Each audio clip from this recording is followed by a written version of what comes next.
नुआपड़ा उपनिर्वाचन को नहीं बड़ अपडेट जहां वर्तमान सामना को आसी 23 राउंड शेष सुधा नुआपड़े बीजेपी आगुआ रही।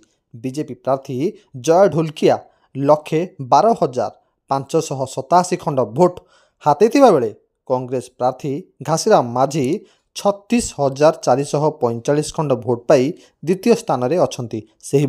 बीजेडी प्रार्थी स्नेहांगिनी छुरिया 34,361 खंड भोट पाई तृतीय स्थान में रही।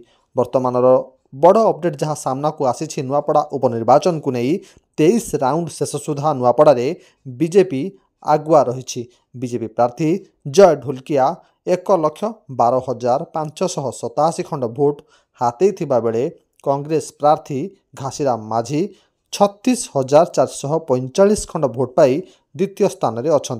भावे बीजेडी प्रार्थी स्नेहांगिनी छुरिया 34,361 खंड भोट पाई तृतीय स्थान में रही।